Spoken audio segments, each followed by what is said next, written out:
በራይዚንግ ሚዲያ የምተላለፍላችሁ የእግዚአብሔር ቃል መልእክት ነው። ይህን መልእክት የሚሰሙ ሰዎች እንግዲህ በመናስተላልፋቸው በመናጋራቸው የእግዚአብሔር ቃል እየተባረካችሁ እንደሆነ ብዙ ጥያቄዎችም እየተመለሱ እንደሆነ እርግጠኞች ነን።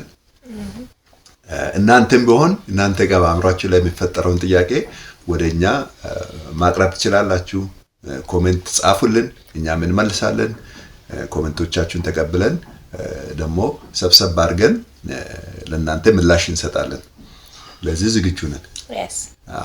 እና መልእክቶቻችን ደግሞ ሼር አድርጉ፣ ሰብስክራይብ አድርጉ። እናንተን ተጠቅማችሁ ለሌሎቻችሁም አድርሱ እንላለን። እያወራን ያለነው ተከታታይ ትምህርት ነው። ያ አይደንቲፊኬሽን አይደንቲቲ ከእግዚአብሔር ጋር ያለን አንድነት እስከምን ድረስ ነው የምለውን ነው እያወራን ያለነውና ለዛም ደግሞ የእግዚአብሔርን ቃል መሰረት አድርገን ነው። ምናልባትም ባለፈው ማንስተናል እኛ ይሄንን ሐሳብ የተነሳነውም እያወራንም ያለነው ቃሉን መሰረት በማድረግ ነው እንጂ የሰዎችን አመለካከት መሰረት አድርገን አይደለም። ምክንያቱም የሰዎች አመለካከት ብዙ ነው፣ በጣም ማአት ነው።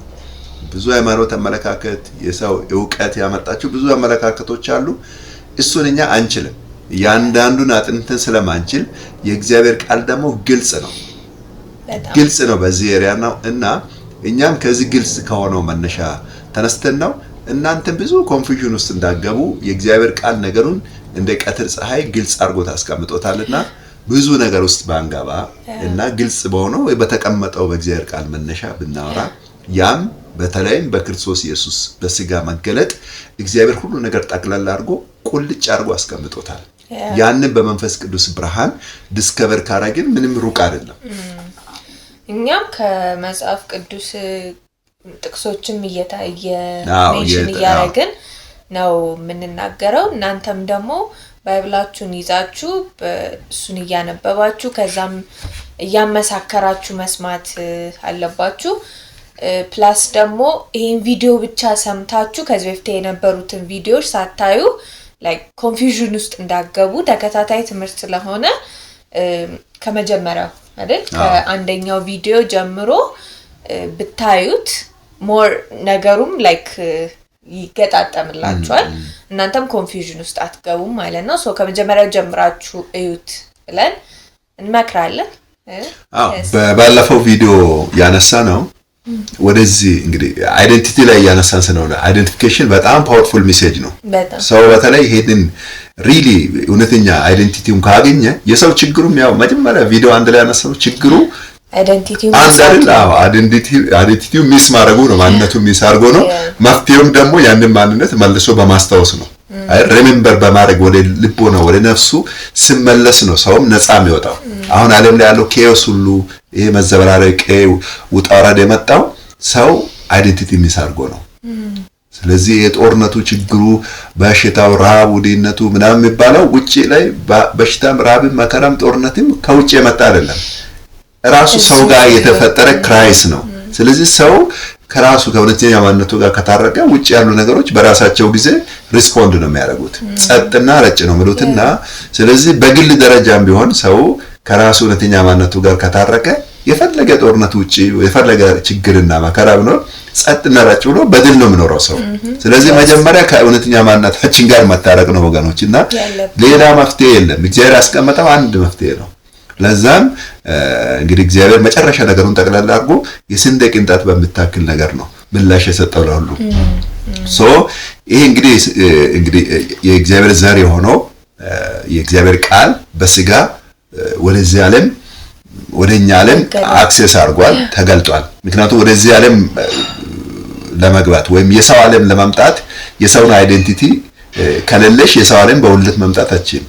የሰው ዓለም ለማምጣት ብቸኛው መንገዱ ቀላል መንገዱ ውልደት ነው፣ በመወለድ ነው የሚገባውና ስለዚህ እግዚአብሔርም ያደረገው ምንድነው በመወለድ ነው የሰው ዓለም የተቀላቀለው። በመወለድ ከተቀላቀለ እንግዲህ ምን እንላለን እኛ? ኤቭሪ አክሰስ አለው፣ ኤቭሪ ሂዩማኒቲ አክሰስ አለው። የትኛውንም ነገር አክሰስ ማድረግ ይችላል እግዚአብሔር። አክሰስ ማድረግ ይችላልና ስለዚህ ኢዝሊ የኛን ዓለም የትኛው ነገር ውስጥ ገብቷል እግዚአብሔር። ምንም ሰው በመሆን ብቻ እንደ ሰው በመሆን ብቻ የሚደርስበትንም ተቀብሏል። ሰው በመሆን ብቻ ያለውን ስልጣኑንም ሁሉንም በምድር ላይ ተካፍሏል። ሰው በመሆን ውስጥ ያሉ ነገሮች ሁሉ የራሱ ሆኗል በመወለድ ብቻ። ስለዚህ ቀላሉና የመጨረሻ ሲምፕል ዌይ በመወለድ ነው የሚገባውና ስለዚህ ይሄ ብቻ አይደለም አሁን ያወራን ያለ ነው። እግዚአብሔርም ደግሞ የሰውን ዓለምና የራሱን ዓለም ያስታረቀበት መንገድ እሱ ደግሞ በውልደት እኛ ወደ ራሱ ዓለም ጠራን። እሱ በእኛ ውልደት ወደዚያ ዓለም መግባት በሴት ተወልዶ መግባት ብቻ ሳይሆን እኛንም ደግሞ ሰዎችን መልሶ ደግሞ ወደ እሱ ዓለም ያለምንም ትግል በትንሳኤው በውልደት ማለት ነው። የክርስቶስ ኢየሱስ ትንሳኤ ማለት እግዚአብሔር ብዙ ልጆችን የወለደበት በቃ የእግዚአብሔር ማህፀን ማለት ነው። ትንሳኤ ማለት ማህፀን ነው። ስለዚህ ብዙ ልጆችን እግዚአብሔር የወለደበት መንገድ ነው እንጂ ባይሆን የቱ ጋር ነው ልጆች የተወለዱት? ፕራክቲካሊ ነው እግዚአብሔር ልጆችን የወለደው። እግዚአብሔር ልጆች ነን ስንል እንዴት ሆናችሁ የተወለዳችሁ መቼ ወለዳችሁ ብሎ እንኳን ሰው ቢጠይቅ እኛ እግዚአብሔር ልጆች ነን ስንል ያው በትንሳኤው ነው። በክርስቶስ ትንሳኤ ምስክሩ ትንሳኤ። ለዛም ነው ትንሳኤውን በደንብ እንመሰክራለን። የክርስቶስ ኢየሱስ ከሙታን መነሳት የወንጌሉ ዋና ቁንጮ ምሳሌ የክርስቶስ ከሙታን መነሳት ነው። የክርስቶስ ከሙታን መነሳት ማለት ኢየሱስ ብቻ መነሳት ሳይሆን የሰው ልጅ ሁሉ መነሳት ነው። ስለዚህ ይሄ ነው ወንጌል። የሰው ልጆች ኮንፊውዝ አትሁኑ። በቃ እግዚአብሔር በዚህ መልኩ ነገሩን ሰርቶላችኋል። ስጦታውን ወደዚህ ምድር አምጥቷል። ለእናንተ ግፍቱን በዚህ መልኩ ራሱን ግፍት አድርጎ ሰጥቷችኋል ነው ወንጌሉም እውነት ይሄ ነውና ስለዚህ የእግዚአብሔርን ዓለም በትንሳኤ ኢዝሊ አክሰስ አድርገናል። አሁን ሩቅ የሆነ የእግዚአብሔር ዓለም የለም። ሩቅ ያደረገው ምንድነው? አስተሳሰባችን ነው፣ የኛ ዕውቀት ነው። ለምሳሌ አንድ በሳይንሱ ላይ በሳይንስ ደረጃ ያለ ነገር አለ አይደል? በሰማይና ይሄ በመሬትና በፀሐይ መካከል በሰማይና በምድር ያለው መካከል ያለው ርቀቶች በተለያየ መልኩ ይለካሉ። ለምሳሌ በምድር ላይ ያለው ርቀት በኪሎ ሜትር ነው የሚለካው። እንደዚህ ደግሞ አጭር ርቀቶች በሜትር ይለካሉ። ምድር ላይ ያለው ርቀት በኪሎ ሜትር ይለካል። በፀሐይና በምድር መካከል ያለው ርቀት በኪሎ ሜትር አይለካም። በምን እንደሚለካ ታውቂያለሽ? አንቺ ፊዚክስ ያልተማርሽ የሚለካው በብርሃን ዓመት ነው። በብርሃን ዓመት ነው የሚለካው በፀሐይና በምድር አይደለ? ካሜራማን በብርሃን ዓመት ነው የሚለካው አይደል? አዎ በብርሃን ዓመት ነው በፀሐይና በመሬት መካከል ያለው ርቀት። አይ ቲንክ ፊዚክስ የምታውቁ ሰዎች እንደዚህ ልታግዙ ትችላላችሁ። በብርሃን ዓመት ነው። ለምን? በጣም ሩቅ ስለሆነ የሚለካው በብርሃን ዓመት ነውና ስለዚህ እሺ በእግዚአብሔርና በእኛ ዓለም በሰው መካከል ያለው ርቀት የሚለካው ምንድነው? ርቀቱ ዲስታንሱ ሩቅ የሆነው በምንድነው? ኢግኖራንስ ባለማወቅ ነው እንጂ በእኛና በእግዚአብሔር መካከል ምንም ሩቅ የሚባል ነገር የለም። ኢግኖራንስ ነው ጠላታችን። ትልቁ ሰይጣን እሱ አይደል? አዎ ትልቁ ኢግኖራንስ ነው ጠላታችን። እንደው ከሰይጣን የባሰ ክፉ ጠላት አለማወቅ ነው። ለዛም ነው እግዚአብሔር ሆሴዕ 4:6 ላይ ሕዝቤ ዕውቀት ከማጣቱ ጠፋ፣ በቃ ዲስትሮይድ ሆነ፣ ክራሽ አረገ፣ ክራይስ ውስጥ ገባ፣ ጦርነት፣ ውጥንቅጥ፣ መከራ፣ ጭንቀት ውስጥ ገባ እኮ ነው እያለ ያለው። የትኛው ዕውቀት በማወቁ? የእግዚአብሔር ዕውቀት ባለማወቁ፣ እግዚአብሔር ሰውም የሚያውቅበት ዕውቀት ባለማወቁ፣ በክርስቶስ ኢየሱስ የተገለጠው ይህን ብርሃን ሰው ስላላወቀ ራሱን ከእግዚአብሔር ለይቶ ለማየት በሄደበት መንገድ የማይሆን ክራይስ ውስጥ የሰው ልጅ ገብቷል። አይዴንቲቲ ሉዝ አድርጎ ነው እና ሰው ደግሞ ራሱን በሌላ መንገድ ለማወቅ ይሞክራል። ኖ እግዚአብሔር እኛን ካወቀበት መልኩ በሌላ መንገድ ልናውቅ አንችልም። ሁለት ማንነት የለንም። ስለዚህ እየተጠራ ያለው እግዚአብሔር እሱ እኛን ወደሚያውቅበት ዕውቀት ነው እየጠራ ነው ያለው። አዎ ይሄንንም በክርስቶስ ኢየሱስ ሞትና ትንሣኤ ግልጽ አድርጓል። ስለዚህ አሁን እግዚአብሔር የእሱን ዓለም አክሰስ የምናደርግበትን ኢዚ መንገድ አዘጋጅቷል። ያም በውልደት ነው። እሱም በክርስቶስ ኢየሱስ ትንሣኤ በእሱ ሞት ሞተናል፣ በእሱ ትንሣኤ ደግሞ ሁላችን አብረን ተነስተናል። ይሄን እውነት እንቀበል ነው። አሁን መቀበል የሚባለው ይሄ እውነት ነው አይደል? ሰዎች አሁን ጌታን ተቀበል ምናምን ይላሉ። እግዚአብሔር ቋንቋ ነው ውልደት፣ በቃ ላንጉዌጅ። እግዚአብሔር ይባርክሽ። ውልደት የእግዚአብሔር ቋንቋ ነው። እግዚአብሔር አክሰስ ያደረገው ወደ ሂዩማኒቲ ዓለም በውልደት ነው። እኛም ወደሱ ዓለም የገባ ነው በውልደት ነው። ውልደትም የመጨረሻ ተዛማጅነት ውልደት አይደል? የመጨረሻ ሰው ከሰው ጋር የሚዛመደው የመጨረሻ ዝምድና ምንድነው? ውልደት ነው። በጣም የሚገርመው ደግሞ እንደሆነ ታውቃለህ? በውልደት ስትገናኝ like በውልደት አንድ ስትሆን ቃል ይሄ ቋንቋ ብቻ አይደለም ይሄ የወለደው ሰው ወይም የወጣበት ማህፀን ያለው ኳሊቲ በሙሉ ያለው ህይወት በሙሉ like በተወለደው እንትን ላይ አለ እንጂ like ስለዚህኛ እግዚአብሔር ወደ ሂዩማኒቲ ሙሉ ሂዩማኒቲ ነው የወሰደው ማለት ነው በውልደት ሲመጣ በውልደት ነው እና like fully ፍጹም ሰው ሆነ የሚባለው ስለተወለደ ምንም የቀረው ነገር የለም ስለዚህ በዚህ መልክ ደግሞ እኛ ወደሱ ዓለም በውልደት ስንገባ ምንም የቀረ ነገር የለም ፍጹም ሆኖ ነው የገባ ነው ማለት ነው አዎ በፍጹም የሱ ማንነት ተቀብለን ገባ ነው ካልሆነ አክሰስ ማድረጋችን ሙሉ ዋው እግዚአብሔር ወርሳችኋል ርስታችን እግዚአብሔር አይደል ለውርስ የመጨረሻ ውርስ መንገዱ ምንድነው ውልደት አይደል ያለ ውልደት እንዴት ነው የምትወርሺው እግዚአብሔር እንዴት ትወርሻለሽ ካልተወለሽበት ስለዚህ እግዚአብሔር መጨረሻ በሰውና በራሱ መካከል ያስቀመጠው ቀላል መንገድ ክፍት መንገድ ማንንም ሊዘጋው የማይችለው መንገድ ውልደትን ማንንም መከልከል አይችልም አይደል ስለዚህ ለምሳሌ አንድ የንጉስ ልጅ ውጪ የሆነ ቦታ ቆይቶ ሲመጣ በር ላይ ጥበቃዎች አሉ ልጁን ማያውቁት ጥበቃዎቹ ልጁ እንዳይገባ አናቅህም ብሎ ቢከለክሉት ማለት ነው ጥበቃዎቹ ፊዚካሊ ልጁን ከልክለውታል በብሌድ ግን ልጁ ኦሬዲ ከጥበቃው አልፎ ከቤተሰብ ጋር የተገናኘ የቤተሰቡ ሐሳብ ነው ልጁ ሁሉ ጊዜ ናፍቆታቸው ነው በዘር ተገናኝቷል በዘመድ ተገናኝቷል በዝምድና በስጋና በደም ተገናኝቷል ይሄንን ልጅ የሚከለክል ርስት እንዳይወርስ የሚከለክል ኃይል የለም የፈለገ ይኸውልህ ጥበቃ ኒውክሌር ይዞ ቢቆም ማለት ነው ልጁን ከውርስ አሳጣው ታሷ ዮሐንስ ራእይ ላይ በፊት የተከፈተ በር አይደል አስቀምጫለሁ ማንንም ሊዘጋው አይችልም የተከፈተ በር ምንድነው ወደ እግዚአብሔር ዓለም በሩ ምንድነው ማግቢያው ልጅነት ነው ከልጅነት የበለጠ የሰፋ በር አለ እንዴ ልጅነትን ማንንም ሰማይና ምድር ተሰብስቦ መከልከል አይችልም ስለዚህ እግዚአብሔር የመጨረሻ ቅርርብን ነው የመረጠው ስለዚህ እግዚአብሔር ለምን መረጠ ልጅነትን ለምን መረጠ ከዘላለም በመለኮት ሄድ ውስጥ በመለኮት ራስ ውስጥ ልጅነት መኖሩ ራሱ አስፈላጊነቱ ከዘላለም እግዚአብሔር እኛን አይቷል ለሰው ልጆች ራሱን ለማውረስ መንገድ ነው ያዘጋጀው ሰው ስላየ ነው yes ይሄ ማለት እኛ ከዘላለም እንደሆነ ጅማሬያችን የሚያሳይ ነገር ማለት ነው ከዘላለም ልጆቹ እንድንሆን አይደል በፍቅር ልጆቹ እንድንሆን ዘንድ በክርስቶስ ኢየሱስ መረጠን አይደል ምንድነው ምርጫው ልጅነት ነው ክርስቶስ ልጅ ነው ስለዚህ ይሄን ነገርም ያከናወነው ልጁ ነው አይደል በልጁ በኩል ነው የልጁን ህይወት ነው ተካፈል ነው ስለዚህ ልጅነት የመጨረሻ ቀላል ቅርብ መንገድ አሁን አንቺ ልጅ ብትወልጂ እኮ ያንቺ ሙሉ ማንነትሽን አካፈልሽው የፈለገ ርስት ብታወርሽ ለአንድ ሰው ምንም ገንዘብ ብትሰጪ ምንም ዓለም ላይ ያለው ሀብትሽ ሁሉ ብትሰጪ አትረክም ለምን ልጅ ለልጅ ካልሆነ አትረክም ለምን ለልጅ ግን ትረካለሽ ለምን ማንነትሽን ማካፈል የምትችለው ለልጅ ነው ለጎረቤት ለምናምን አይደለም ማንነትን ስታካፊ ነው እርካታሽ ስለዚህ እግዚአብሔርም የመጨረሻ የልጅነትን የፈለገው መወለድን የፈለገው ምንድነው እርካታው ማንነቱን በማካፈል ውስጥ ስለሚሆን ነው ስለዚህ እግዚአብሔር ስጦታ ቢሰጥ ዓለምን ሁሉ ቢያወርሰን አይደል ሰው ዓለምን ሁሉ ቢወርስ ማለት ዓለም ሁሉ ቢያተርፍ ነፍሱን ግን ቢያጣ ምን ዋጋ አለው ነፍስ ማጣ ማለት አይደንቲቲ ነው ማንነቱን ሉዝ ካረገ ሁሉ ነገር ኖሮት ምን ያደርግለታል ማንነቱን ሉዝ ካረገ ሰው ስለዚህ እግዚአብሔርን የመረጠበት መንገድ ልጅነት መሆኑን አይሻውን የመጨረሻ አይደንቲቲ የመጨረሻ የማንነት ግንኙነት ያለው ልጅ ጋር ነው ዩኒቨርስ ውስጥ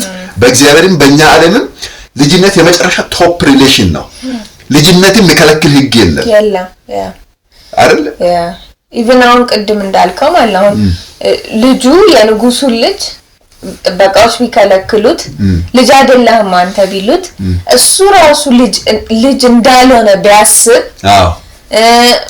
ማንንም መጥቶ ልጅ አይደለህም አንተ አትረባም ቢለው ግን እውነተኛውን ማንነቱን ግን አይቀይርም ይናገራል ራሱ እንኳን ባያምን ማንነቱን አይቀይርም ይሄ ማለት ደግሞ እኛ ምንም ያህል ሮንግ የሆነ ቶት ብንገነባም በሂዩማኒቲ ላይ ግን እውነተኛውን ሂዩማኒቲ መቀየርም ሆነ ማፍረስ አንችልም መካር አንችልም ምክንያቱም ይሄ እኛ የገነባነው ነገር ስር የለውም it's just በእውቀት እንጂ በማንነት ተገነባ አይደለም አይደለም በእውቀት ስለሆነ ሁሉ ነገር ውሸት ነው ማለት ነው።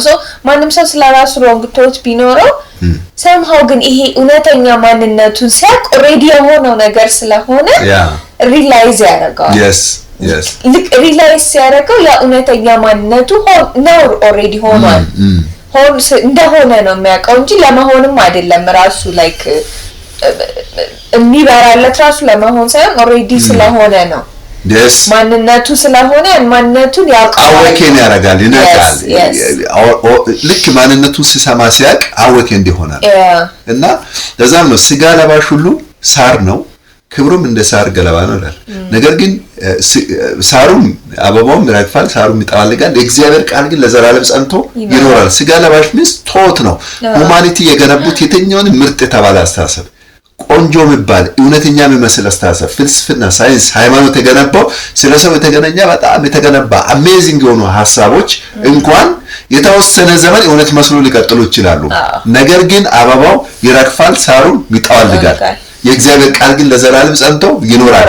እውነታው የእግዚአብሔር ቃል ዘር ስለሆነ እውነታው ሲገለጥ ያ የሰው ልጅ እስካሁን የገነባው ነገር ይፈርሳል። ይሄው በዚህም በክርስቶስ ኢየሱስ ሞትና ትንሣኤ ሰው ልጅ እስካሁን የገነባው የሰው ዓለም ኮላፕስ አድርጓል። ከዚህ ውጪ ሰው ልጅ ራሱን የሚያገኝበት የትም መንገድ የለም። አንድ ነገር ረጅም ዘመን ታምኖ ኖሯል ማለት ልክ ነው ማለት ግን አይደለም። እውነቱ ሲገለጥ እግዚአብሔር ቃል እውነት ልቦናችን ሲያገኝ ያ ሁሉ ራሳችን ያወቅንበት ዕውቀት ይፈርሳል። ስለዚህ አሁን የእግዚአብሔርን ዓለም ኢዝሊ አክሰስ እናረጋለን ነው ልጅነት ስላገኘን። ትንሣኤ ልጅነት የተገለጠበት ቦታ ነው። ስለዚህ አንድ ቦታ ምን ይላል?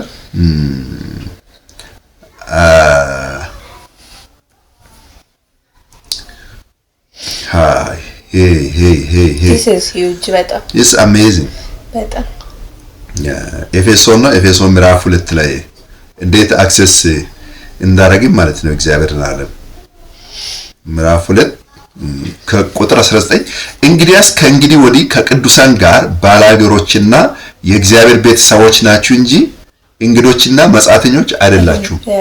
አሁን የእግዚአብሔርን ዓለም እንደ እንግዳ የምናስብበት ጊዜ አብቅቷል አይደለም? በቃ ስለዚህ ምንድነው እንደተባለውም አሁን እግዚአብሔር ነገሩን ቀለል አድርጎታል። እሱም መንገድ ቀላል ነው። ወደዚህ ዓለም እግዚአብሔር የመጣበት መንገድ በሁለት ነው፣ በቀላሉ የመጣው ኢዝሊ ነው እግዚአብሔር አክሰስ ያደረገው። ልክ እንደዛም እኛም የእግዚአብሔርን ዓለም በቀላሉ ነው አክሰስ ያደረግነው። ያ ምንድነው? በውልደት ነው። በቃ እሱም በውልደት ተገለጠ፣ እኛም በውልደት ወደዚህ እግዚአብሔር ዓለም አክሰስ። የክርስቶስ ትንሣኤ ማለት እግዚአብሔር ነገራችን ሁሉ አቅልሎ ማለት ነው። እኛ ምንም ስራ የምንሰራው ስራ የለም። ልጅ ይወለዳል እንጂ ስራ አይሰራም እኮ። ተወልዶ በተወለደበት ዓለም ነው የምኖረው። በቃ እኛንም የሆነ ስቴፕ ጠብቁ አይደለም እኮ እግዚአብሔር እያለ ያለው። የሆነ ነገር ስሩ፣ የሆነ ታገሉ፣ ወደ እግዚአብሔር ዓለም የእግዚአብሔር መንግስት ለመድረስ ያና ይሄን አድርጉ እየተባለ አይደለም። እየተነገረ ነው ያለው መልካም ዜና ነው፣ የምስራች ነው። በቃ በክርስቶስ ኢየሱስ ትንሣኤ ልጅነት ነው የታወጀው። የሰው ልጅ በቀላሉ የእግዚአብሔርን ዓለም አክሰስ አድርጓል ነው። ምክንያቱም ኢየሱስ አክሰስ ባደረገበት ቦታ ሁሉ እኛ አክሰስ አድርገናል። እርሱ ከሞታን ሲነሳ ከእሱ ጋር አብረን ተነስተናል። መነሳት ብቻ ሳይሆን ሲያርግ አብረን ከእሱ ጋር አድርገናል። ምክንያቱም ሰው ሆኖ ነው የተነሳው። ይህ ማለት ምንድነው? አሁን ህይወታችን የጀመረው ከእግዚአብሔር ዓለም ነው። ባይዘው የኢየሱስ እድገት ብዙም ጊዜ ይሄ አንደርላይን አይሰጥም፣ ትኩረት አይሰጥም። ትንሣኤው ማለት እግዚአብሔር ኤቭሪቲንግ ይሄ የሰው ዓለም ላይ ያለውን ሁሉ ነገር ቀብሮ አስወግዶ ከሙታን የሰው ልጆችን ከዘላለም ማህፀን ትንሣኤ ማለት የዘላለም ማህፀን ማለት ነው። የማረጅ የማይጠፋ የማይሞት ልጅነት ማለት ነው። ትንሣኤ ማለት ማህፀን ነው። በዚህ እግዚአብሔር ልጆቹን ከማህፀን ሲወልድ ማለት ነው። ህይወትንና አለማጥፋት ወደ ብርሃን አመጣው አይደል ምለው? ህይወትና አለማጥፋት ወደ ብርሃን የመጡት በክርስቶስ ትንሣኤ ነው። ስለዚህ የክርስቶስን ትንሣኤ ተነስቷል። ከዚህ በኋላ ማን ይገለዋል? አይሞትም። መጀመሪያማ ገደሉት እኮ። አሁን ከሙታን የተነሳውን ግን መያዝና መግደል አይችሉም። ይሄኛው ሰውነት የሚሞት አይደለም ከሙታን የተነሳው። ስለዚህ ይሄኛው ሰውነት የእግዚአብሔርን ዓለም አክሰስ የሚያደርግ ነው። አረገ ማለት ደግሞ የእግዚአብሔር ዓለም ላይ ሙሉ ኦቶሪቲ ስልጣኑን ያዘ ነው የሰው ልጅ። እግዚአብሔር ርስቱን አካፈለ ነው። ስለዚህ እንግዲህ ቆላስይስ ምዕራፍ 3 ላይ ነው እንግዲህ ከክርስቶስ ጋር ከተነሳችሁ ክርስቶስ በላይ በአብ ቀኝ ባለበት በላይ ያለውን እሹ። በአብ ቀኝ ነው የተቀመጠው። ስለዚህ ከእሱ ጋር ተነስተናል፣ ከእሱ ጋር በአብ ቀኝ ተቀምጠናል ማለት ኤቭሪቲንግ ሁማኒቲ የእግዚአብሔር የሆነውን ነገር ሩል በሚያደርግበት ፖዚሽን መጥቷል። ይሄን የመጣው ደግሞ የሰው ልጅ በትጋት በሃይማኖት ዲቮሽን በራሱ ኳሊቲ አይደለም። በቃ በመወለድ ነው የመጣ ነው። በቃ መወለድ የመጨረሻ ቀላሉ መንገድ ነው። መወለድ ከወላጅ ልብ የሚወጣ ይሄ ፓሽን ነው። የፍቅር ውጤት ነው። ውልደትን የሚያመጣው ፍቅር ነው። እግዚአብሔር ትራሽ አይወልድም፣ ተራ ነገር አይወልድም። የትኛውም ፍጥረት ሲወልድ እኮ የተወለደው በፓሽን ነው የሚወልደው። ልጅ ፓሽን ነው፣ የፓሽን ውጤት ነው። ልጅ የፍቅር ውጤት ነው። ዲርሊ ነው እግዚአብሔር ልጆችን የወደደው ማለት የፍቅሩ ጥግ ያው በቃላት የሚገለጽ አይደለም። እኛን ለማምጣት የሄደበት መንገድ የመጨረሻ ደርቲ እኛ የሄድንበት ሁሉ ነው የሄደው። አሳፋሪ የሆነ ሞት ነው የሞተው። ለሰው አሳፋሪ የመጨረሻ በፍጥረቱ ዓለም ላይ ራሱ የፍጥረቱ ፈጣሪ በፈጠራቸው ሰዎች እጅ ላይ መንገላታት መሞት አሳፋሪ ነው። የውርደት ውርደት ነው የሚባለው። ነገር ግን ያን ሁሉ የሚያስረሳው ምንድነው? ለሰው ልጆች ያለው ፍቅር ነው። ስለዚህ ኢገርሊ እግዚአብሔር የሰው ልጆችን የዘላለም ሐሳቡን ፕላኑን ነው እየፈጸመ ያለው። በእርግጥ መንገዱ አሳፋሪ አስቂኝ በቃ የሆነ የሁሉ መቀለጃ ቢሆንም ቢመስልም ነገር ግን ያስረሳው ነገር ጉዳይ ደግሞ አለ። ከዚህ ከስቃዩና ከመከራ በኋላ ቀጥሎ ሊገባለው ክብር አለ። ያን ክብር ልጆችን ወደ ብርሃን ማምጣት ነው። ከዘላለም በሰው ልብ በልቡ ተደብቆ የኖሩ በእግዚአብሔር ልብ ተደብቆ ተሰውሮ የኖረ ምስጢር አለ። ያም ልጅነት ነው። ያን ምስጢር ነው እግዚአብሔር በትንሳኤው ለከትንሳኤው ማለት እግዚአብሔር ከዘላለም በውስጡ የነበረው ያን ሴክሬት ኢተርናል ምስጢር ወደ አደባባይ ሲመጣ ልጆችን ነው የወለደው። የተወለዱ ልጆች ደግሞ የእግዚአብሔርን ዓለም በሙሉ አክሰስ ማድረግ የሚችሉ ልጆች ናቸው። እግዚአብሔር በልጆቹ መካከል ከበረ። የሚከብርበት ነው ትንሳኤ ማለት እንጂ anyhow በሌላ መንገድ እንቅረብ እንኳን ወደ እግዚአብሔር ዓለም እንውረስ እንኳን ቢባል አስቂኝ ነው። መንገዱ ዘግቶታል እግዚአብሔር። አይቻልም። እንዴት ሆኖ? እግዚአብሔር እንግዲህ አባት ሆኖ ነው የተገለጠው። አባት ሆኖ ከተገለጠ እንግዲህ አባት የሆነው ማንነት ምትወርሺው ልጅ እስከሆንሽ ብቻ ነው። ልጅ ካልሆንሽ አባት እንዴት ትወርሺ? ሌላ ምንም መንገድ የለም። ምትወርሺበት መንገድ የለምና ስለዚህ አሁን እኛ ለእግዚአብሔር ዓለም እንግዶች አይደለንም፣ መጻተኞችም አይደለም። እንደዚህ እንደሆነ አናስብም።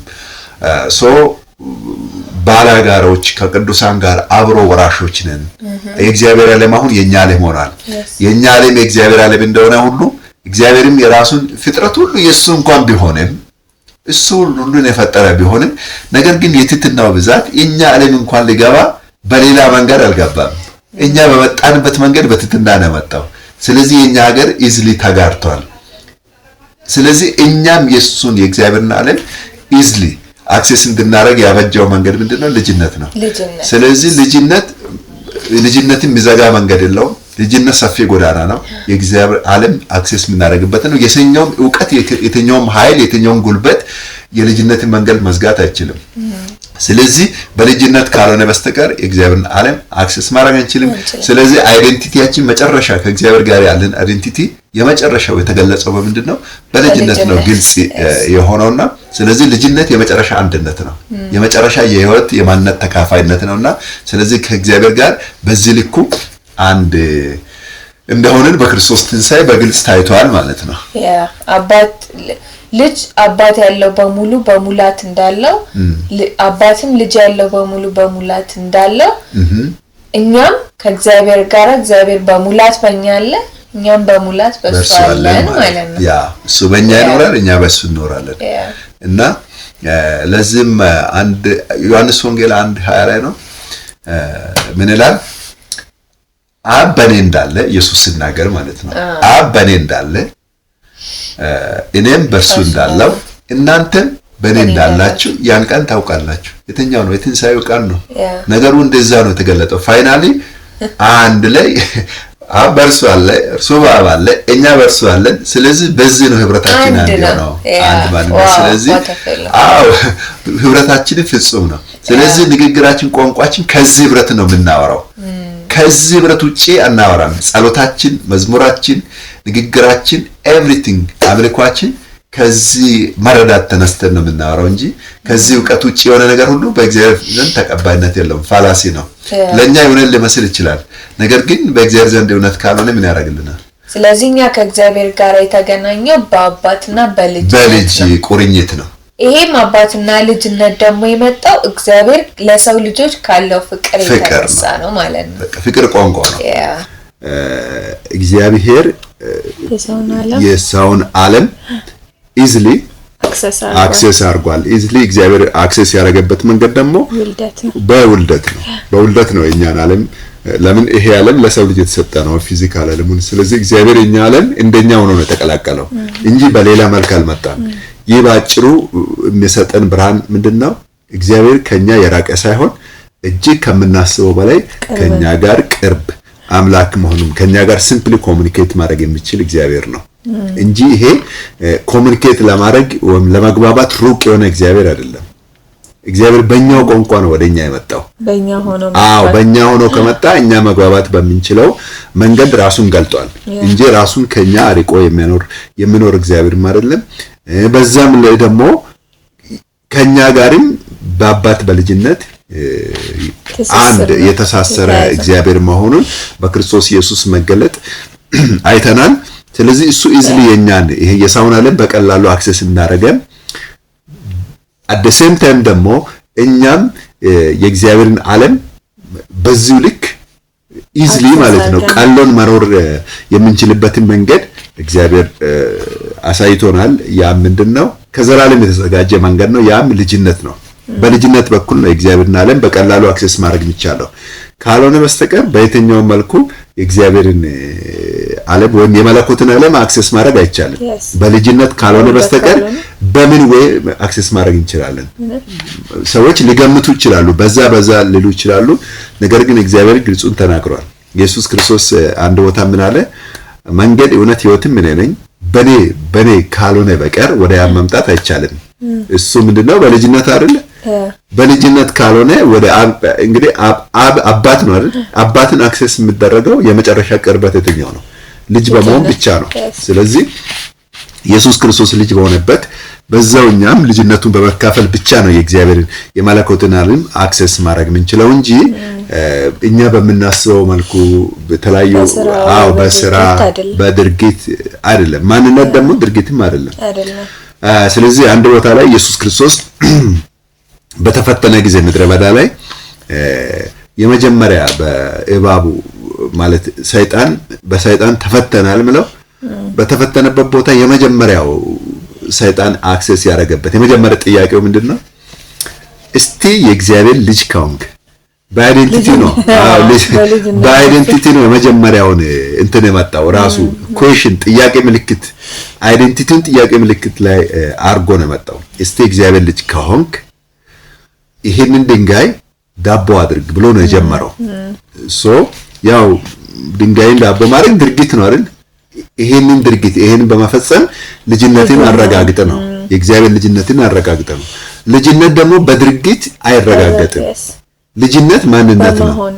በመሆን ማንነት በመወለድ በማንነት እንጂ በመናደርገው በማናደርገው ልጅነትን አናረጋግጥም። የሆነ ተአምራት በማድረግ ከሰማይ እሳት በመውረድ እኔ በቃ እግዚአብሔር ልጅ ነኝ የምለውንም አይቻልም። ስለዚህ እንደው አንዳንድ ሰዎች ጋር የምታይ ነገር አለና እስቲ እኔማ የእግዚአብሔር ልጅ ነኝ ይሄን እስቲ ማረጋን በዚህ በኩል ካላረጋገጡ በስተቀር እንዲህ ካልሆንኩ በስተቀር የሚባል ነገር አለ አንዳንድ ሃይማኖት አካባቢና ይሄ ልጅነት በዛው ያረጋገጥም። እና ስለዚህ ኢየሱስም የመለሰው ምንድነው? ሰው ከእግዚአብሔር አፍ በሚወጣው ቃል ሁሉ እንጂ ምንድነው በእንጀራ ብቻ አይኖርም። ስለዚህ ሰው የሰው ማንነቱ ዲፋይን የሚደረገው ከእግዚአብሔር አፍ ባወጣው ቃል ነው። የእግዚአብሔር አፍ የወጣው ቃል ምንድነው? ቅድም አውርተናል። ኢሳይያስ ላይ ከአፌ የወጣው ቃል የሚሻውን ያደርጋል የላኩትን ይፈጽማል እንጂ ወደ እኔ በከንቱ አይመለስም። ከእግዚአብሔር አፍ የወጣው ቃል ምንድነው? ቃል ስጋ የሆነው ልጅነት ነው። ስለዚህ ከእግዚአብሔር አፍ የወጣው ቃል ምንድነው ያደረገው? ልጅነትን ነው የፈጠረው። ስለዚህ በስጋ የተገለጠው ማንነታችን አይደንቲቲያችን የእግዚአብሔር ቃል ነው። ስለዚህ የሰው አይደንቲቲው የእግዚአብሔር ቃል ነው። እግዚአብሔር ቃል ዘር ነው አይደል? አይደንቲቲው ነው እግዚአብሔር። ስለዚህ ቃሉን ነው የኛ አይደንቲቲ አድርጎ ያመጣው። ዋው! ስለዚህ እግዚአብሔር ቃል ማለት ያ ነው። የእግዚአብሔር ቃል አይደንቲቲ ማንነታችን ሆኖ ነው የተገለጠው እና ስለዚህ ማንነት ደግሞ የኛ እንትን አይደለም፣ ድርጊት አይደለም። ይሄ ራይት እና ሮንግ ወይም ክፉ መልካም አስተሳሰብ አይደለም። ማንነት ነው። እንግዲህ የእግዚአብሔርን ህይወት አክሰስ ያደረግንበት በዛው አይደንቲቲ በዛው ማንነት ነው። ስለዚህ እግዚአብሔር እኛን የሚጠራን በማንነቱ ነው። አይደንቲፋይ ያደረገን ወይም አይደንቲቲያችን ማንነታችን ብሎ የጠራውን በቃሉ ነው። እንደሆነም እስቲ ከመጽሐፍ ቅዱስ ላይ አንድ ቃል ላንብብ። አንደኛ ጴጥሮስ ላይ አንድ በጣም ደስ የሚል ቃል አለ። አንድ ጴጥሮስ 1:23 ላይ ዳግመኛ የተወለዳችሁት ከሚጠፋ ዘር አይደለም በሕያውና ለዘላለም በሚኖር በእግዚአብሔር ቃል ከማይጠፋ ዘር ነው እንጂ በእግዚአብሔር ቃል ከማይጠፋ ዘር ነው የተወለዳችሁት። ስለዚህ የተወለድንበት ማንነታችን ስለዚህ በእግዚአብሔር ቃል የእግዚአብሔር ቃሉ ነው የተገለጠው። ማን ነው? ኢየሱስ ክርስቶስ። ቅድም አውርተናል። በክርስቶስ ኢየሱስ ሞትና ትንሣኤ የተሰራው የእግዚአብሔር ስራ ምን እንደሆነ እዛ ጋር ትንሣኤ ማለት እግዚአብሔር ልጆችን የወለደበት መንገድ ነው። በትንሣኤ ደግሞ ከሙታን የተነሳው ያ ቃል ስጋ የሆነው እግዚአብሔር ቃል ነው። በኃይል የሰውን አስተሳሰብ አፍርሶ የሰውን ዓለም በላዩ ላይ የተጫነበትን የሃይማኖት አስተሳሰብ፣ የሳይንስ ፍልስፍና፣ የሰው ዓለም ብቻ በአጠቃላይ ሶሻልን ሞራልን ዓለሙ ተቃውሞ አይደል? በሱ ላይ መቃብር ማለት ተቃውሞ ነው እኮ በቃ የዘጋበት ዘጋን ያለውን ባልተጠበቅበት መንገድ ደግሞ እግዚአብሔር እሱን ከሙታን በማስነሳት በስጋ በማስነሳት የስጋ ሁሉ ማብቂያው ኢንድ ዴስቲኔሽኑ ዴስቲኒው ማለት ነው። የስጋ ለባሽ ዴስቲኒው መቃብር አይደለም። የስጋ ለባሽ ዴስቲኒው እግዚአብሔር ራሱ ነው። ስለዚህ ትንሣኤ ማለት ከእግዚአብሔር ማህፀን መወለድ ነው። እግዚአብሔር ልጆቹን ወደ ብርሃን ያመጣበት መንገድ፣ በዩኒቨርሱ ማዕከል እግዚአብሔር ልጅነትን የመሰከረበት መንገድ ነው። ትንሣኤ የተወለድንበት መንገድ ነው። ስለዚህ የእግዚአብሔርን ዓለም አክሰስ ያደርግነው በመወለድ ነው እንጂ በስራ አይደለም። በመወለድ የገባውን ሰው ደግሞ እንደገና በስራ ሞክር ማለት ይሄ በጣም ቅዠት ነው። ምንም መፍጠር ማድረግ አይቻልም። ስለዚህ እግዚአብሔር ይሄን አሰራሩን ከሰዋዊ ዕውቀት ከሃይማኖት ዕውቀት ምናምን አርቆታል። ለምንድን ነው አሁን እንደውም ነገሩ ከዚህ ጋር ከተገናኘ እንደውም ኢየሱስ ክርስቶስ ከሙታን ከተነሳ በኋላ መነሳቱን አውቀውታል ፈሪሳውያኑ አይደለም ጲላጦስና ያው የካህናት አለቆች ናቸው የቀበሩት ኢየሱስን የገደሉትም የሰቀሉትም ከዛ ቀበሩ። ከዛ በኋላ ጥበቃ ሁሉ አኖሩ እንዳይነሳ ማተሙና ጥበቃ ሁሉ ተደርጎ ያን ጥበቃ አልፎ ነው እሱ ከሙታን የተነሳውና መነሳቱን ከሰሙ በኋላ ደነገጡ። አንድ ያሉት ነገር አለና ስለዚህ መነሳቱ ከታወቀ ማለት ዓለሙ እንግዲህ ከሰማ ምን አሉ? ከፊተኛው ስተታችን ኋለኛው እንዳይብስብን ብለው አስከሬኑን ደቀ መዛሙርቶቹ ሰርቀው እንደወሰዱ አይነት ተደርጎ እንዲነገር ጉቦ ሰጧቸው ለጥበቃዎቹ። እኛ ተኝተን አስከሬኑን ወሰዱ ብላቸው አስወሩ ምናምን ብለው እንደዚህ አወርቶ እስከ ዛሬ ድረስ እስራኤል ምድር ላይ እንደዚህ እንደ ታሪክ ይወራል ይባላል። ለምን ነው የተረባረቡት? በትንሣኤው እንደሆነ መደነቅ ነበረባቸው። እንዴ ይሄ ደካማ ምስል ሰው ይሄ ትላንት ተሰቀል ነው እንዴት ተነሳው ዋው ምናምን ብለው እንደሆነ መደነቅ ነበረባቸውና ለምንድን ነው መነሳቱን እንግዲህ የተቃወሙት ከተባለ this is mentality human mentality። ስለዚህ የሰው ልጅ የሚጠብቅበትን መንገድ ሁሉ የሰው ልጅ ነገሩ የእግዚአብሔርን አሰራር የሚጠብቅበትን መንገድ ሁሉ እግዚአብሔር ኮምፕሊትሊ አፍርሶት በፍጹም ባልተጠበቀ መንገድ ነው።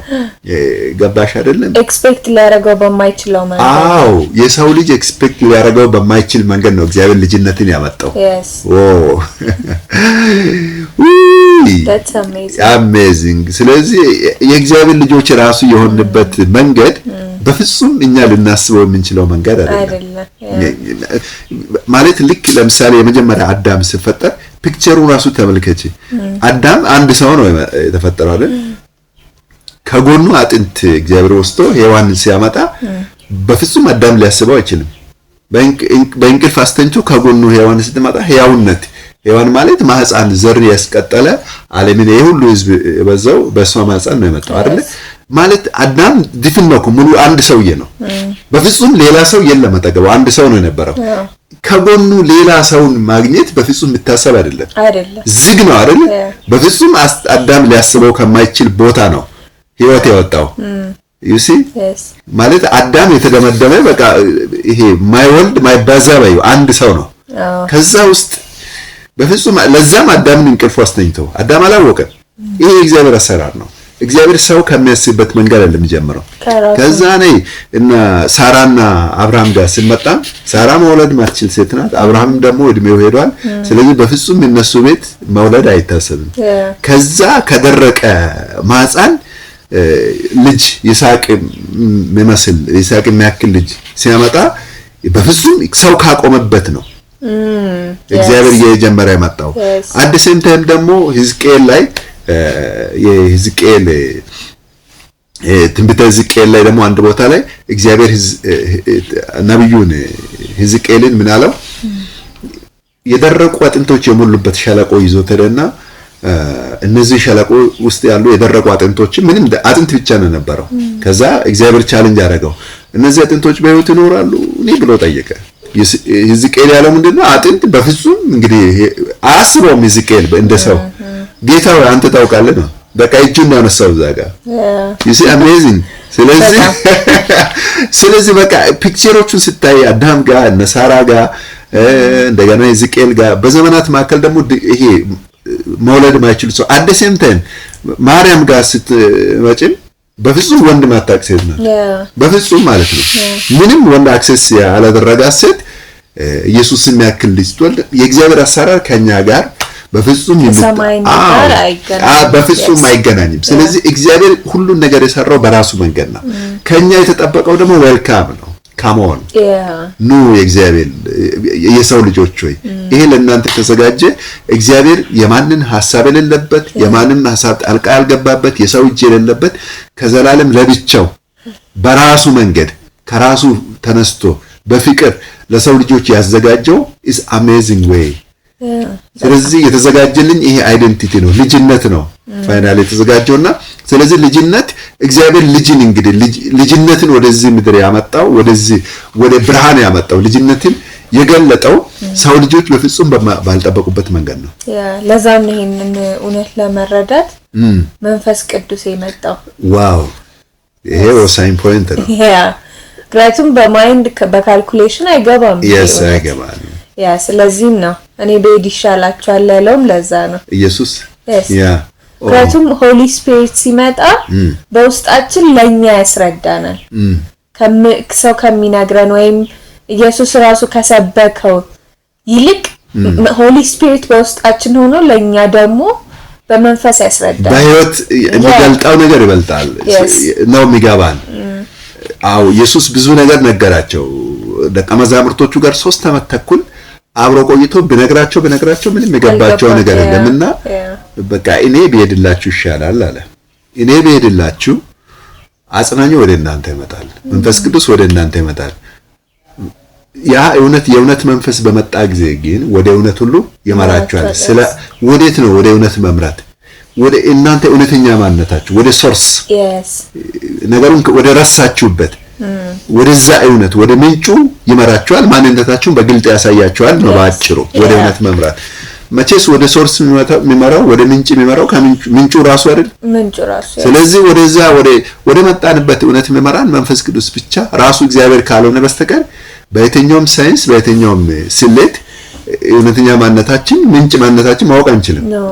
ማወቅ ምንችለው ራሱ ከመጀመሪያ እኛን ወደዚህ አካል ያመጣን ራሱ አባት ምንጭ የሆነው ራሱ የህይወት እረኛ የሆነው ራሱ ነገሩን ካልገለጠ በስተቀር ይሄ በእውቀት የሚሆን አይደለም በፍጹም ምክንያቱም አይገናኝም በእውቀት ጋር አሁንም የእግዚአብሔር ልጅነት አሁን ያወራን ያለን ምንድነው ምናልባት ይሄ ነገር ስናወራ ብዙ ሰዎች ነገሩን በማይንድ ለማስላት ነው የሚሞክሩት ስለዚህ አይደለም ይሄን የዩቲዩብ ቻናል የምትከታተሉ ሰዎች አሁን ይሄ የሚወራው እግዚአብሔር ቃል ነው የእግዚአብሔር ቃል ደግሞ ከራሱ ከእግዚአብሔር ዳይሜንሽን ነው የሚወራው የእግዚአብሔር ቃል የእግዚአብሔርን ዓለም የመለኮታዊ ሐሳብ ነው የሚገልጠው ስለዚህ በሰው ስሌት በሰው ዕውቀት ልብራራ አይችልም ስለዚህ ይሄንን እውነት ሊያስረዳ የሚችለው ራሱ እግዚአብሔር ነው ለዛም ነው መንፈስ ቅዱስ ያስፈልገው መንፈስ ቅዱስ ካልሆነ በስተቀር አሁን የምናወራው ልጅነት ማንነት አይዴንቲቲያችንን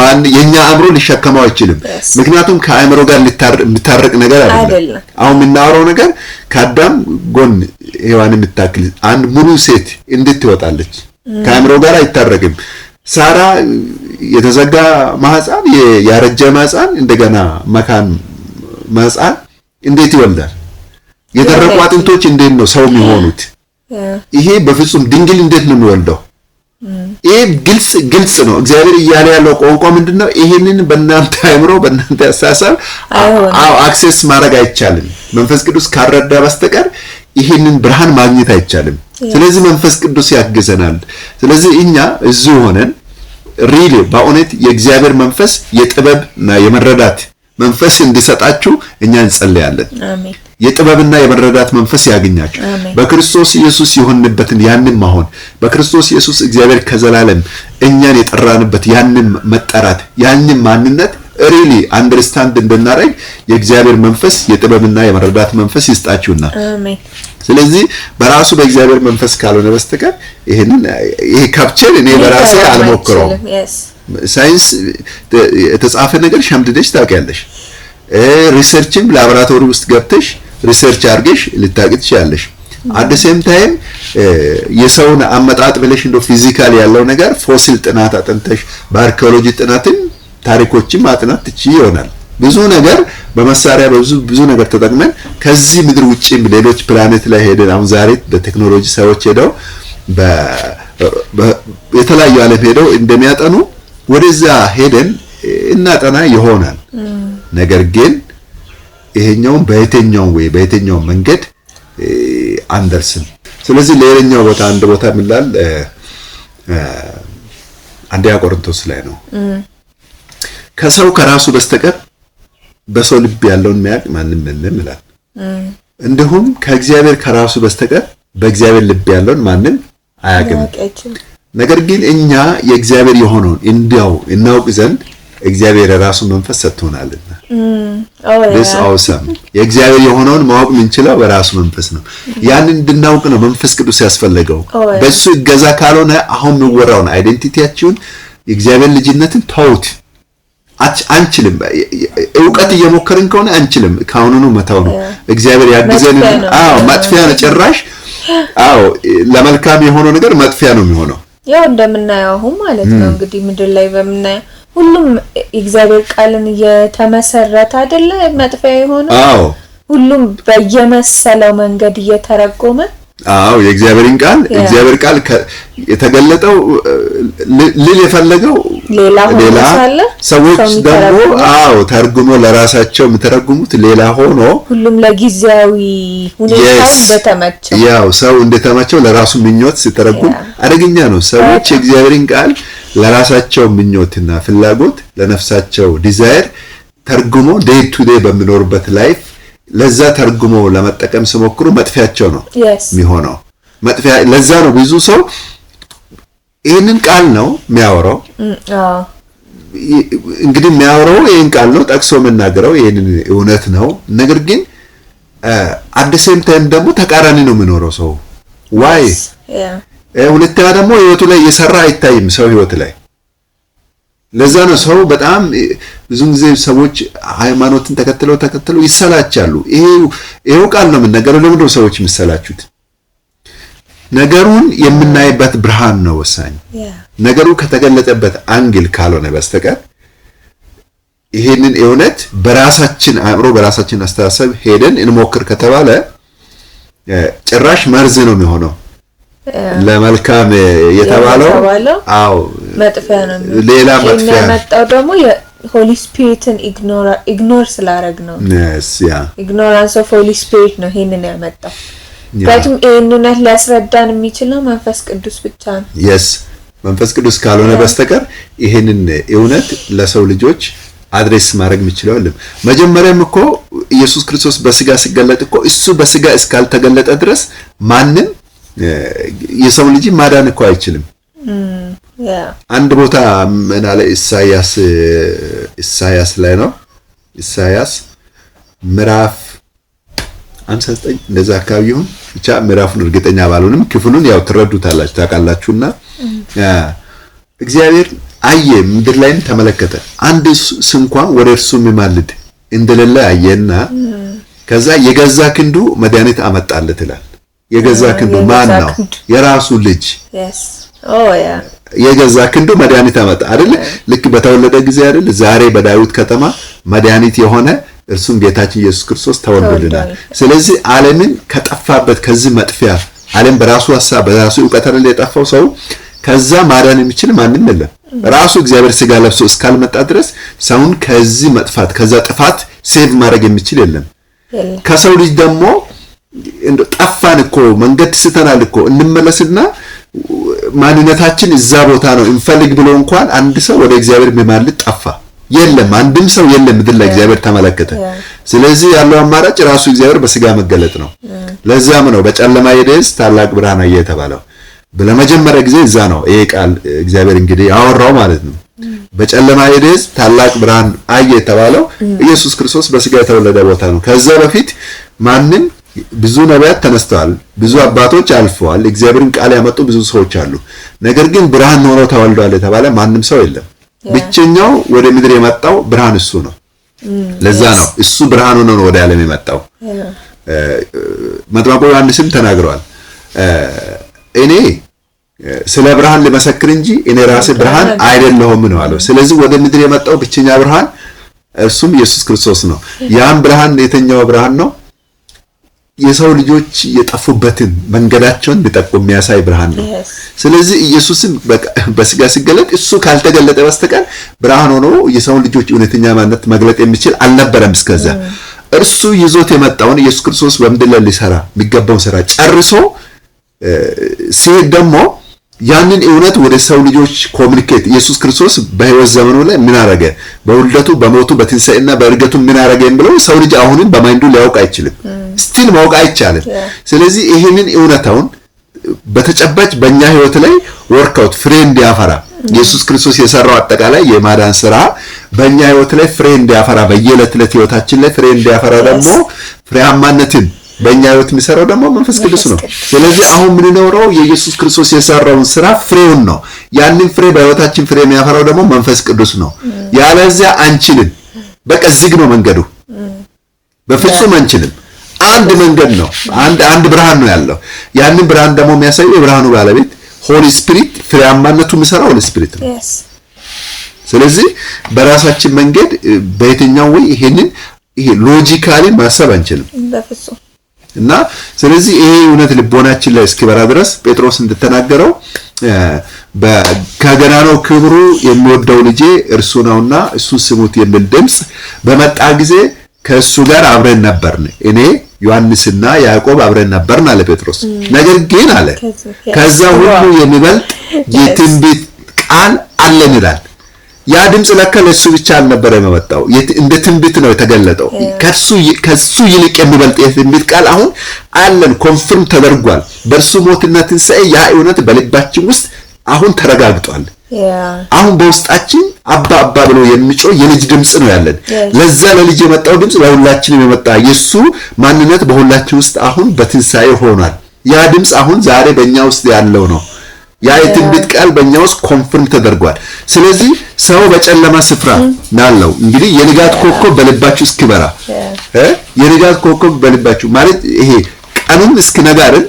ቀን እስኪነጋ የንጋት ኮከብ በልባችሁ ውስጥ እስኪበራ ድረስ ሰው በጨለማ ስፍራ ላለው ብርሃን እንደምትጠነቀቅ ይሄንን የትንቢት ቃል በልባችሁ የበራውን አንድ ብርሃን እየተጠነቀቃችሁ መልካም ታደርጋላችሁ።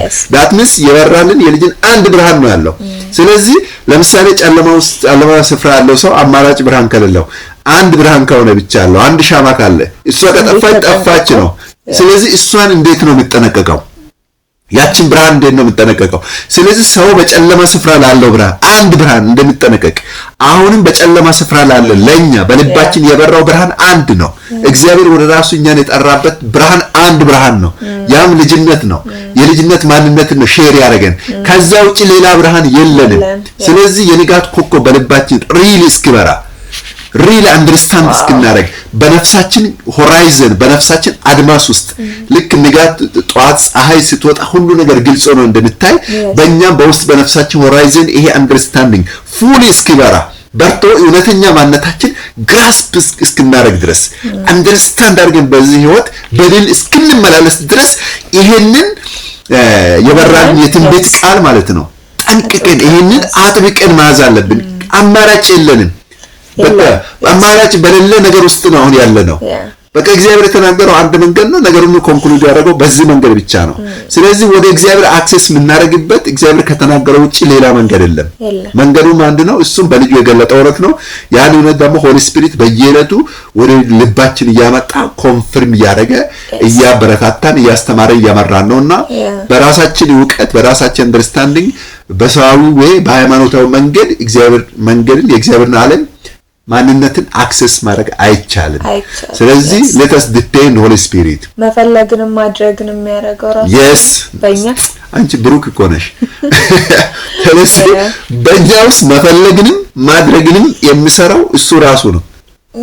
በቃ ተይዘናል።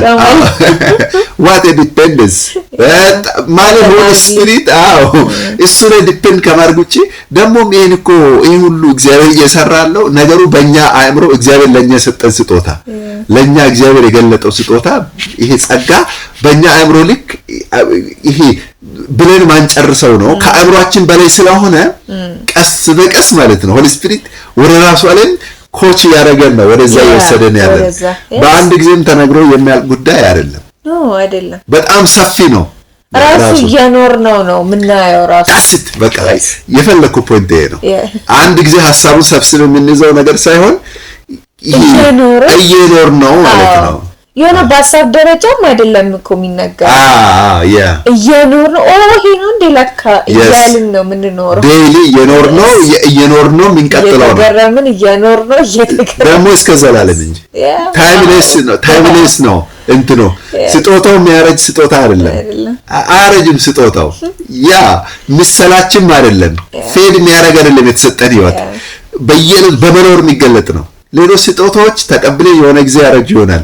እግዚአብሔር የሰጠው ስጦታ ደግሞ በእጃችን እንኩ ተብሎ የሚያልቅ አይደለም። በህይወት ነው ሰጠን። ህይወት ደግሞ አያረጅም። ህይወት በየዕለቱ መደነቅ ነው፣ በየዕለቱ መገረም ነው። ስለዚህ የተገረምን ለዘላለም የሚንቀጥለው ስጦታ ነው። ይሄን ደግሞ የሚያግዘን ሆሊ ስፒሪት ብቻ ነው እንጂ እስከምን ድረስ ራሱ ነገሩ እንደተሰጠን እንደማናቅ ታውቂያለሽ። ሊሚትለስ ነው። ሞመንቱ ላይ ሆነን ላይፉን ኢንጆይ እናደርገዋለን እንጂ እስከምን ስፋቱና ርዝመቱን አናውቅም። የተሰጠን ህይወትና this awesome ስለዚህ ወዳጆቻችን ተመልካቾቻችን እንቀጥላለን። እንግዲህ ይሄንን ሐሳብ በጣም ኢንጆይ ያደረጋችሁ እንደሆነ በእግዚአብሔር ቃል እየተባረካችሁ እንደሆነ እርግጠኞች ነን። ስለዚህ ከራይዚንግ ሚዲያ የሚተላለፈውን ተከታታይ ትምህርት እንቀጥላለን። ከኛ ጋር አብራችሁ ሁኑ። ተባረኩ።